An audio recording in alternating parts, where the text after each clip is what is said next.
Hello and welcome back, adventurers! Today we have an especially dreary place to explore, so be brave and let us step into the forests of Falkovnia. Falkovnia fills the Black Salt Vale, the broad basin formed by the floodplain of the Vuchar River.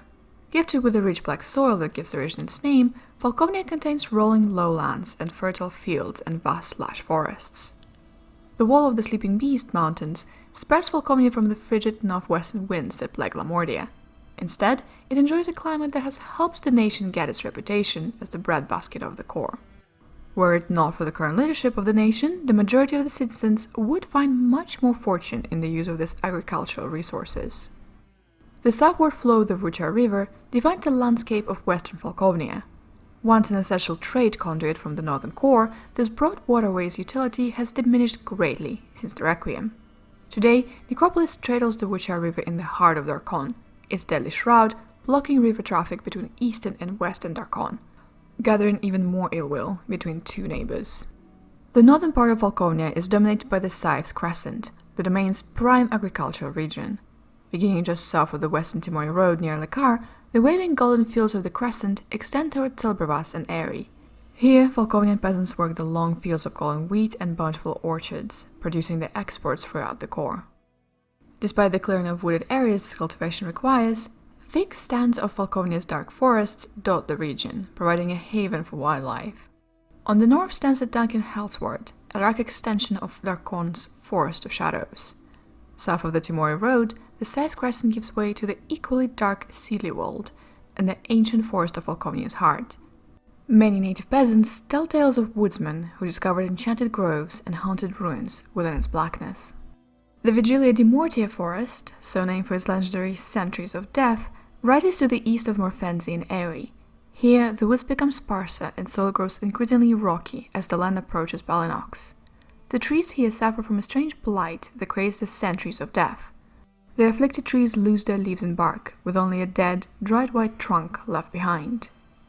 Most Falkovnians believe that this Vigilia di Mortia, as they call these trees, are not actually blighted, but spontaneously combust with every death perpetuated in Vlad Draco's name. Beyond the Death Sentinel's forest lie the crumbling hills. The stony foothills are the remains of the Balinoch peaks ripped away from the eastern border during the Great Upheaval. Riddled with tunnels and caves, the crumbling hills are extremely unstable, ready to plunge into the Shadow Rift at any moment. This, however, does not stop Falkovnia's mining industry, as these hills are rich in mineral resources.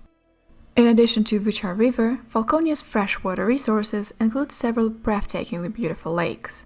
The largest of these, Lake Kriegvogel, is justly famous for its icy, midnight blue waters and its supposed bottomless nature.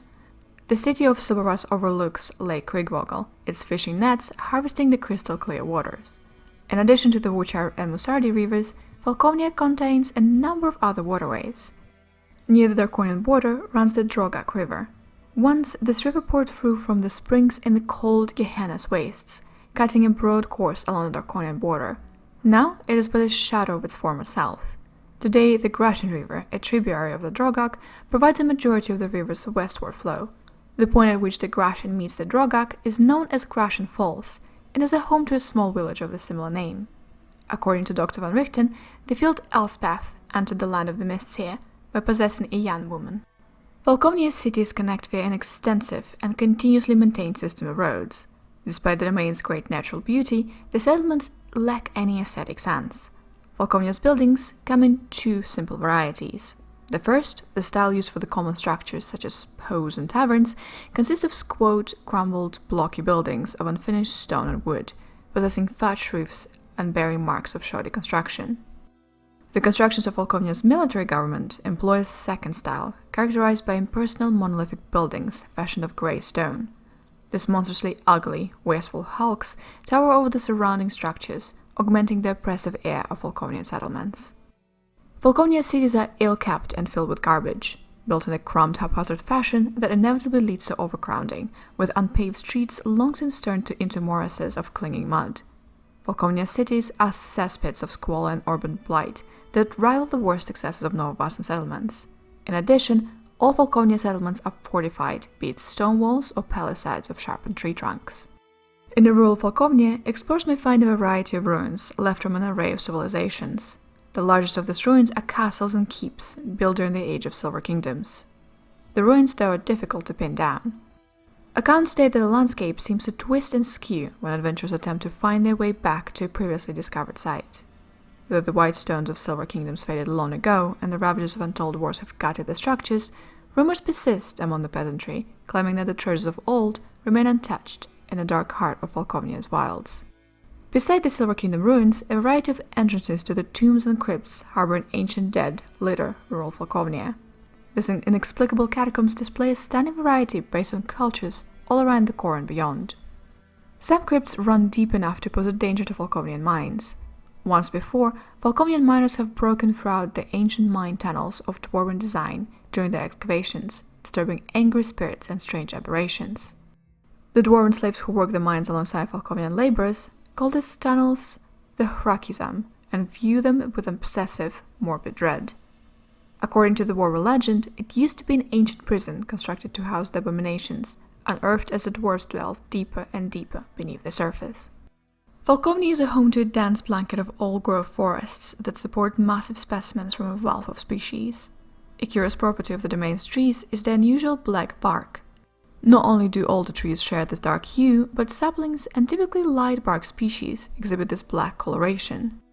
Tangled undergrowth and choking creepers blanket Falkovnia's dense forest, yet is also the source of many herbs considered essential to a healer's craft.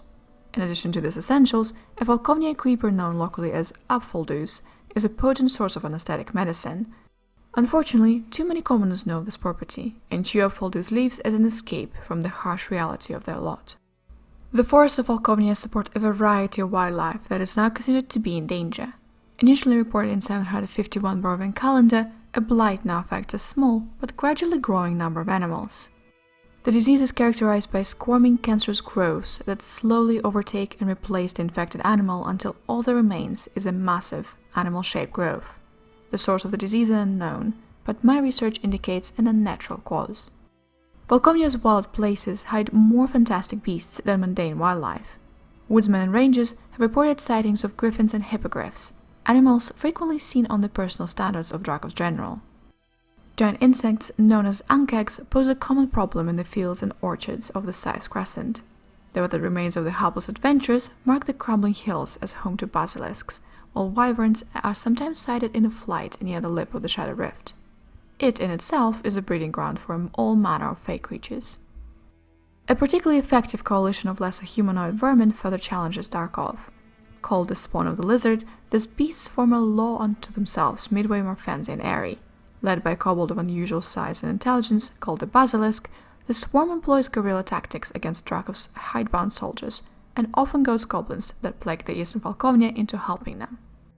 The spawn of the lizard is perhaps the most successful resistance movement in Falkovnia.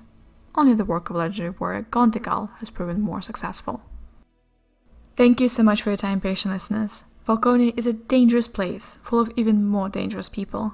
So please, if you want to stay alive, be careful while crossing the mists.